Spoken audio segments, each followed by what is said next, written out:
Alexei, que traz a sua narrativa, a sua história, uma história de vida, quem esteve lá no fundo do poço e traz essa reflexão para a gente. Boa tarde a todos.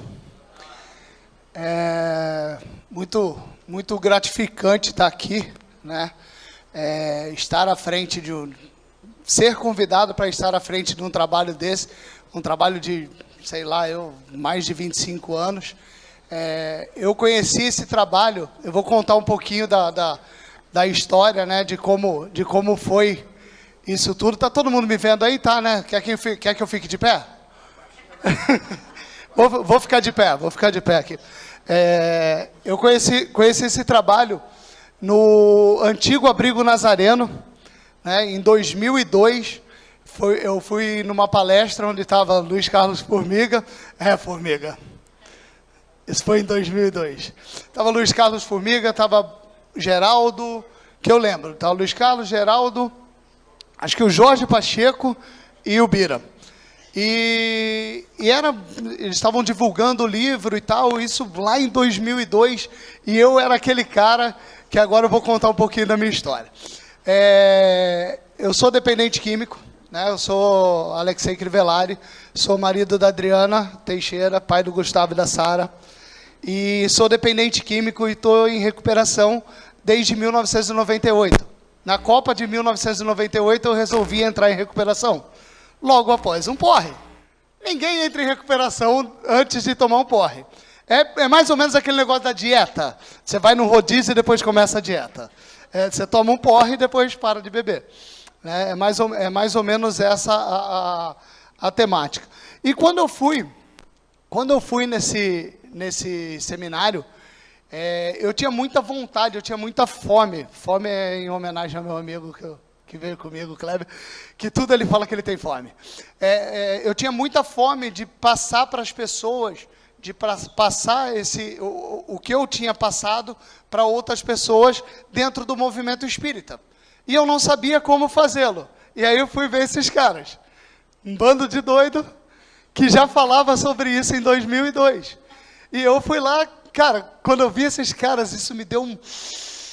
Quando eu vi esse cara gigante, né, cara, que ele é baixinho só no tamanho, mas ele é gigante. Quando eu vi esses caras falando, eu falei, cara, eu preciso falar disso nas mocidades.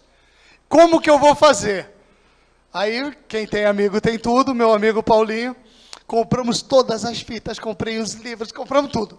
E aí eu comecei a ver e tal, e montei um estudo, como a gente tem amigo, Marcelo Scooby, coordenador do Isaac Lima, coordenador de mocidade do Isaac Lima. Eu falei, Marcelo, me convidei, preciso dar um estudo no seu centro. Isso em 2002, e aí eu comecei esse trabalho com mocidade. Eu entrei no meio da galera assim, falando, boa tarde, eu sou Alexei Igor Crivellari, sou dependente químico em recuperação, estou em recuperação, e isso... Quem é das antigas aí? Ivan, Formiga, Bira. O que vocês acham que aconteceu dentro do movimento espírita? Eu fui bem recebido? Todo mundo me amava? Eu cheguei... Aí, mas eu tenho muitos amigos. Sou uma pessoa, como diz a Bianca, sou uma pessoa de fácil comunicação. Eu era amigo, né? E fui me infiltrando, até que eu peguei... Gente, em 2004, eu fiz uma turnê no 27º Seu, falando sobre dependência química em todas as casas do 27º Seu. Todas as casas, todas elas. Eu passei em todas as casas, sábado por sábado, a gente fazendo um trabalho sobre dependência química. O antigo Estelares e a gente fazendo esse trabalho. Só que... a gente faz o trabalho e tal, tudo muito bonitinho. Gente, eu fiz palestra em centro espírita com o presidente e a secretária do centro, sentada falando que eu podia e não podia falar. Não é para abrir web nada. Me falando o que era e o que não era para eu falar. Só que a minha vontade de falar para o jovem, a minha vontade de contar a minha experiência sempre foi muito grande. E numa dessas palestras, agora vem a história do irmão samaritano. E numa dessas palestras, fiz a palestra um domingo de manhã, não me esqueço, um domingo de manhã, e de repente vem um negocinho desse tamanho assim, roliço, Fatinha, eu te amo, vem a Fatinha, me abraça, começa a chorar no meu ombro. Eu falei, meu Deus, de onde essa mulher saiu? Ela saiu de onde? E ela chorando no meu braço, lá dentro do céu, que ela chorando. Ela, cara, eu preciso fazer o que você faz. Como que eu faço? Faz. Aí ela, como assim? Eu falei, cara, vai lá e faz. E assim começa por que eu estou contando isso tudo? Porque foi o início, na Zona Oeste, pelo menos, foi o início da divulgação do livro. E eu comecei a divulgar o Irmão Samaritano fervorosamente. E a galera, que livro é esse? Cara, tem um monte de gente muito maneira, que fala muitas coisas legais e tal. E comecei a divulgar o livro. De repente, o Cristo Consolador passou a funcionar, né, Bira? A Fatinha pegou o projeto do Cristo Consolador para ela e levou, e hoje o Cristo Consolador é o que é. Né? Ah, Alex, foi por causa de você? Não, não foi por causa de mim. Eu só dei uma ajudinha falando do livro. Eu falava do livro, todo esse livro hoje sumiu. O Formiga escreveu no meu livro. Como que é o nome do inseto lá que eu sou? Como que é que fala? Eu fiz uma pergunta para o Bira e ele respondeu com esse palavrão aí, pro Formiga. Peraí, ele vai falar porque eu não sei falar esse palavrão não, fala aí. Dor de garganta, Streptococcus pyogenes. Ele me respondeu a pergunta com isso, porque eu perguntei para ele se eu tinha culpa de ser usuário de droga, mesmo sem saber que eu estava me matando. E ele me respondeu com isso daí, até hoje eu acho que eu não sei o que é. Até hoje eu acho que eu não entendi o que é, mas a dependência química e a sobriedade, quando a gente fala em sobriedade, a sobriedade não é uma coisa que é só se manter sóbrio, que sobriedade vai muito além de parar de beber, de parar de usar drogas, é muito mais do que isso, não é só isso. Porque não adianta você parar de beber e continuar com os mesmos comportamentos. Então, é uma troca de paradigma, é uma troca de realidade, é uma troca de... Cara, sabe aquele ditado, rasgar na carne? Vocês conhecem esse ditado? Ou é só eu que sou antigo aqui? Esse ditado é muito pertinente ao dependente químico. É muito pertinente ao dependente químico. Por quê? Porque a gente rasga na carne. Porque eu não era dependente químico porque eu queria ser dependente químico. Eu era dependente químico porque eu tinha dependência da química. A gente está falando de uma doença. A gente está falando de uma doença mortal. A gente está falando de uma doença que começa com um pequeno gole. Se eu não me engano, é Jorge Pacheco que fala no livro que pequenas doses de veneno letal também levam à morte. E o que a gente demora muito tempo para entender? É que, para mim, eu, Alexei Crivellari, para mim, 1000 é pouco, mas uma é muito. Vocês entenderam? 1000 é pouco, mas uma é muito. E aí eu vim nesse processo frenético agora, porque todo mundo que subiu aqui é doutorado e tal, e eu também sou doutorado, eu sou pós-doutorado. Eu fiz pós-doutorado. E aí eu vim nesse processo e tal, e em 2019 eu fiz uma viagem para o Sul. Eu era gerente nacional de uma empresa e fiz uma viagem para o Sul. E lá no Sul, vocês não acreditaram que eu fiz. Quebrei a primícia básica dos 12 passos. Qual é a primícia básica dos 12 passos, gente? Oi? Evitar o primeiro gole. E eu não evitei o primeiro gole. E eu experimentei uma cerveja chamada Polar. Vou experimentar porque só tem aqui no Sul. Vocês querem que eu conte o resto da história ou não precisa? Precisa contar o resto da história? O resumo? Um resumo bem breve. Quase perdi minha família novamente. Da minha esposa chegar para mim e falar, cara, não foi palavras dela. Exatamente. Não foi esse cara que eu escolhi para ser o pai dos meus filhos, e não foi esse cara que eu me casei. Eu me casei com aquele cara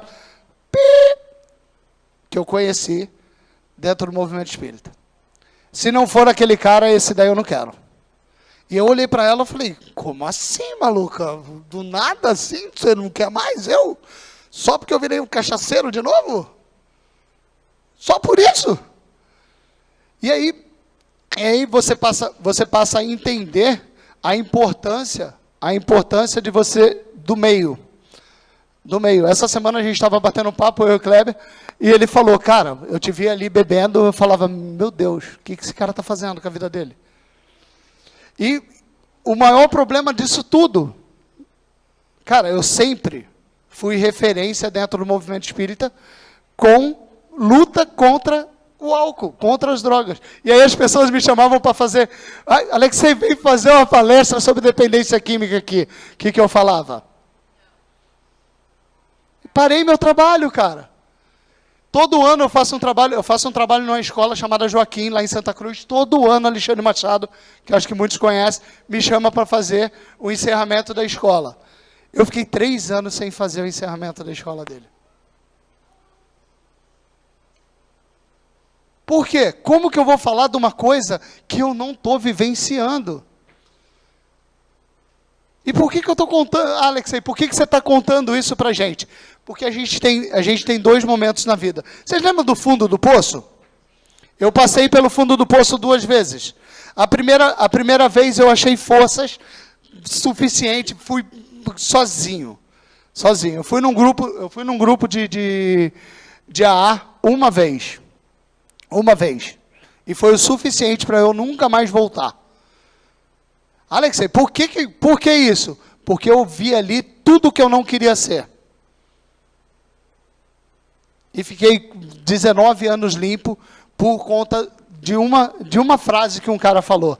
Eu perdi minha família, eu perdi meu emprego, eu perdi. E hoje eu moro na grama. Eu falei, cara, eu não quero essa vida para mim. Eu nem namorava na época ainda. Eu nem namorava a Adriana na época ainda. Diga-se de passagem, a Adriana é uma guerreira, cara. A Adriana é uma mulher incrível e que casou com uma bomba relógio, velho. Porque o dependente químico é uma bomba relógio.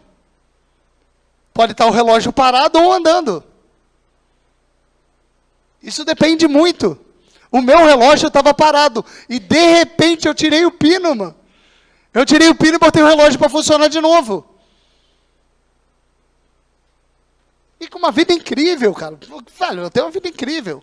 Eu trabalho no que eu amo, tenho filhos maravilhosos, minha esposa é maravilhosa, faço tudo o que eu quero fazer e me dei a oportunidade de destruir a minha vida novamente. Eu me dei essa oportunidade, ninguém fez isso por mim. Esse papo que, amigo. Mano, não tem negócio de amigo. Não tem. Existe a influência, mas não existe, ninguém vai pôr na sua boca. Ninguém te obriga a fazer. Você faz o que tu quer. Eu tenho uma coisa, meus pais são separados, tal, tem um monte de blá, blá, blá. Mas, cara, ninguém é responsável pelas minhas atitudes. O único e exclusivo responsável pela minha atitude sou eu. Eu tenho autorresponsabilidade e uma vida própria. Em espiritismo a gente aprende que a gente é uma me ajudem, por favor. A gente é um quê? Um ser indivíduo. Individual. A gente é individual que vive na coletividade. Se a gente é individual, a gente é totalmente autônomo, totalmente responsável pelos nossos atos. Oi? Autogestor. Caraca, mano. Pô, dá uma salva de palmas para ele. Isso. Autogestor. Só que o ser autogestor também tem uma complexidade. Porque você tem que olhar para você e saber que quem é o responsável é você mesmo. E quando a gente começa a ver essa parada da autorresponsabilidade e que a gente não consegue cuidar da vida do outro, tá, Bianca? A gente não consegue cuidar um da vida do outro, cara, a gente começa a entender que a vida não é tão complicada. É a gente que fica dando nó. E o fundo do poço ele serve para duas coisas. Tem dois sentidos o fundo do poço. Quem conhece a história do burrinho? Vocês conhecem a história do burrinho? O burrinho caiu num poço, um poço seco, e o burrinho caiu lá. E os caras tentaram tirar o burrinho com corda, foram tentando tirar o burrinho de várias formas. E o burrinho não conseguiam tirar o burrinho de dentro do poço. E o que eles começaram a fazer? Jogar terra. Vamos enterrar o burrinho para não ficar fedendo depois e tal. E eles jogavam a pá de terra, o burrinho fazia o quê? Se sacolejava e subia na terra. Se sacolejava e subia na terra. E eles jogavam a terra e o burrinho... De repente o burrinho estava em cima. Por quê? Eles foram jogando terra e o burrinho, ao invés de aceitar que ele estava morto, ele aceitou o quê? Que ele estava vivo. E que aquilo era uma segunda oportunidade dele sobreviver. E ele foi se sacudindo, jogando a terra para baixo e subindo nessa terra até que saiu do poço. E assim é a minha vida. Eu usei o fundo do poço como impulso e não como lama. E cada um usa o seu fundo, todo mundo na vida vai chegar uma hora que a vida é feita disso. A gente falava sobre isso no lanche, eu estava batendo papo com a Bianca, eu estava falando sobre isso. A vida é sobre isso. Se você fizer um eletrocardiograma, qual é o símbolo que aparece lá? Pi, pi, pi, pi, pi, pi, pi, pi. Por quê? Essa é a vida é feita de altos e baixos. Se for uma vida linear, acontece o quê? Está morto. Então a gente precisa dos altos e baixos. Mas a gente precisa dos altos e baixos para quê? Para a gente se fortalecer. Para a gente se melhorar. Para a gente ser cada dia melhor. Que o fundo do nosso poço seja para que a gente se impulsione e seja melhor. E saia melhor lá na frente. Eu não estou fazendo apologia à tatuagem, não. Quem quiser faz, quem não quiser não faz. Mas eu escrevi no meu braço, minha melhor versão. Porque é isso que eu busco, a minha melhor versão. A fala do Geraldo, do biopsico sócio-espiritual, eu sei, acho que melhor que ele. É capaz dele não saber a fala dele decora e eu sei. Eu usei muito isso. Biopsico sócio-espiritual. Biopsico sócio-espiritual. Biopsico sócio-espiritual. Eu era o psicopata do biopsico sócio-espiritual nas casas espíritas. E a molecada, cara, hoje essa semana eu faço 51 anos, e eu tenho crianças, né, que já não são mais tão crianças assim, com 30 e tantos anos, e um dia eu estou a gente batendo um papo, eu participo de uma entrega de quentinha em Santa Cruz, e a gente batendo um papo, a menina falou assim para mim, eu nunca bebi na minha vida e você é o culpado. Aí eu falei para ela, isso é um elogio ou é uma crítica? Ela, não conheço o gosto de cerveja. Eu falei, que bom para você, né? Isso é ótimo. Ela, mas tem umas cervejas tão bonitas. Eu falo, faz o mesmo efeito. Faz o mesmo efeito, vai te levar para o mesmo lugar. Por quê? Eu acho que foi o Geraldo que falou que o apelo está muito grande. Pô, você vê esses drinks agora, meu irmão, dá vontade de beber. Os bagulho azul com rosa, com roxo, com não sei o quê. Cara, dá vontade de beber. E esse é o grande estímulo. Que 5 horas? Termina assim. Falou, tá falado. Eu tenho mais 5 horas só para falar para vocês. Espero que vocês aguentem. Mas a gente... O meu caminhar... né, o meu caminhar dentro da dependência química começou muito cedo. Eu comecei a usar drogas, eu tinha pouco mais de 11 anos de idade. Né, comecei bebendo, e aí, cara, eu sempre fui muito corajoso, sou até hoje. Eu sempre fui muito corajoso e quando me ofereceram maconha eu usei e tal, e rapidamente quem fornecia maconha pra galera? Empreendedor nato, né, mano? Vou dar mole. Podia ganhar dinheiro, usar e ainda ganhar dinheiro com aquilo, vou dar mole. Fiz amizade com a galera e tal, só dava eu. Só que aí vem o segundo momento. Lembra que eu falei que é uma doença mortal? Porque vem o segundo momento. E qual é o segundo momento? Conhecer outras drogas. Isso é igual trair a esposa, meu irmão. É igual trair a esposa. Se tu trair uma vez, tu vai trair sempre. Que vira um vício. Tudo vira vício. Lembra do só por hoje, cara? Só por hoje? Quem lembra do só por hoje aí? Levanta a mão. Vocês estão meio dormindo. Todo mundo lembra do só por hoje? Só por hoje serve para tudo. Quem gosta de fazer tese aí, formiga, gosta de escrever? Mano, só por hoje. Formiga, só por hoje dá para tu ficar escrevendo o resto dessa sua vida. O resto da vida tu consegue escrever só por hoje. Só por hoje. Eu coloco todo dia. Quem tem meu WhatsApp pode olhar lá. Todo dia eu coloco uma mensagem e coloco lá, hashtag só por hoje.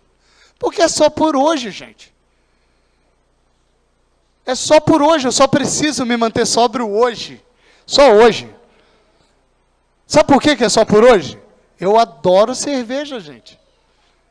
Fala sério, que não era muito melhor estar tomando uma Heineken gelada agora com torresmo do que estar aqui? Não, mentira. Não era melhor. Mas para muita gente era. Para muita gente é. E está tudo bem. E está tudo bem, cada um no seu momento de vida, cada um tem o seu despertar. A gente passa a vida inteira tentando despertar no outro alguma coisa. E esse é alguma coisa que seja só por hoje. Que a gente entenda que tudo é só por hoje. O sofrimento é só por hoje. A angústia é só por hoje. A dureza é só por hoje. O excesso de dinheiro é só por hoje. Tudo é só por hoje. Amanhã a gente não sabe. Que a gente tem um péssimo não, que é uma palavra forte, né? Mas a gente tem uma tendência a se preocupar muito com o passado, e aí você vira um depressivo. E aí você se preocupa muito com o futuro, e você vira um ansioso. E a porcaria do presente, mano. O presente, cara, presente, por que é presente? Porque todo dia Deus, quando o sol nasce, ou a chuva, ou o que quer que aconteça naquela manhã, todo dia que ilumina, todo dia que o dia clareia, a gente está ganhando de presente uma fitinha, com 24 horas, para a gente viver esse dia incrível. E a gente está muito preocupado com o futuro, muito preocupado com o passado. Cara, o passado já passou, você não vai mudar. É aquela frase de Chico Xavier, você pode não mudar o passado. Ou melhor, vou nem pegar essa frase não, lápis. Todo mundo pensa no lápis. Aí pensa naquele lápis com a borracha na ponta. Pensaram? O lápis ele escreve. Escreve. Você consegue apagar o passado? Você consegue escrever o futuro exatamente o que vai acontecer? Exatamente. Tipo, Formiga, ele fala sempre da idade dele. Está com quantos anos, Formiga? 22, né? Não, mas isso não... Ivan, quantos anos Formiga tem?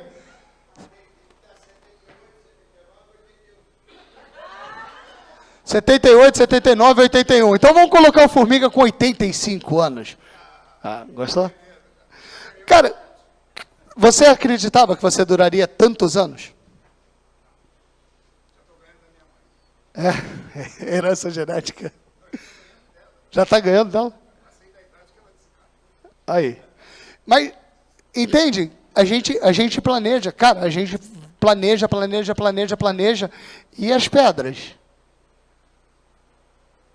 Vão ter pedras. E a gente vai ter que ser igual à água. A gente vai ter que aprender a desviar e seguir em frente. seguir em frente.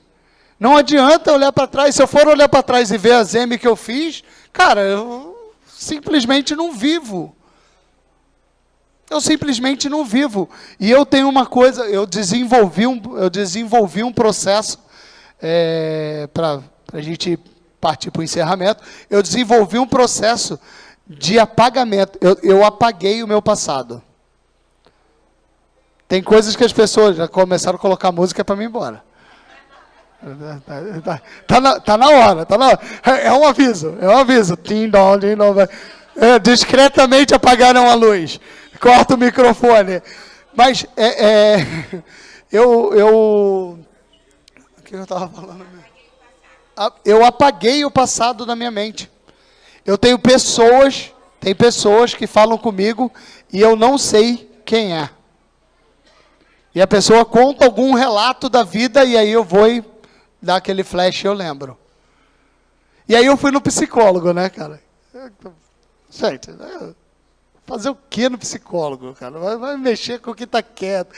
Deixa esse negócio. Eu fui no psicólogo, comecei a trocar ideia com o cara, e ideia vai, ideia vem e tal.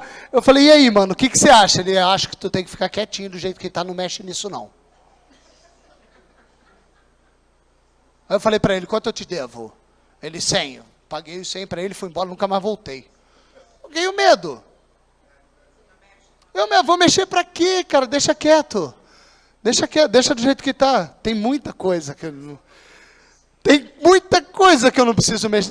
Deixa para lá. Aí eu viajo com meu filho, vou para São Paulo, encontro os amigos da antiga, começo a contar tudo para o meu filho que eu fazia. Aí eu não sei se eu virei herói ou se eu virei se eu sou mocinho ou bandido da história. Graças a Deus ele me tem como herói, né, cara? Isso é bom. E só para finalizar, tem uma frase que eu gosto muito e é uma pergunta para vocês. E eu gostaria que vocês respondessem. Quem bebe socialmente? Você bebe socialmente? Show de bola. Consegue separar para mim o sufixo do prefixo? Da palavra socialmente? Oi? Quem bebe socialmente. Quem bebe, essa frase foi minha, é minha autoria, tá, gente? Essa autoria, isso foi eu que inventei, mano. Quem bebe socialmente. Porque a bebida social para o uso desenfreado, aí Geraldo, para o uso desenfreado é uma linha tênue. Se você pegar uma folha de papel, está todo mundo vendo a folha de papel? Depende da posição que eu colocar ela aqui, muitas pessoas não vão enxergar ela. Porque essa linha ela é uma linha muito tênue, é uma linha muito fina do beber social para o alcoolismo desenfreado. Então, quem bebe socialmente consegue, parabéns. Eu não sei beber socialmente, então eu não bebo. E só por hoje, que a gente saia nesse domingo aí, feliz, né, por estar aqui. Uma grande honra. Obrigado, Bira, obrigado, MAP, de abrir as portas para ouvir esse servo. E que a gente possa levar a sobriedade muito a sério, que a gente possa levar essa missão, né, cara? Eu tenho um quadro dos sonhos, e no meu quadro dos sonhos eu quero ter um tratamento para pessoas com dependência química, mas um tratamento para pessoas com dependência química do jeito que tem que ser. Do jeito que é preciso. Que o dependente químico, a gente precisa entender que o cara é doente, que o cara não é sem vergonha. Tem um cadinho, né? Tem uma vírgula, tem uma vírgula aí. Mas é muito mais doença do que qualquer outra coisa. Porque é uma doença emocional, uma doença física, uma doença psicológica, é uma doença traiçoeira. Ela é traiçoeira, porque ela vai no pouquinho. Ela vai no pouquinho, e quando você vê, você está completamente afundado. Obrigado, tenham um ótimo domingo a todos. Só por hoje.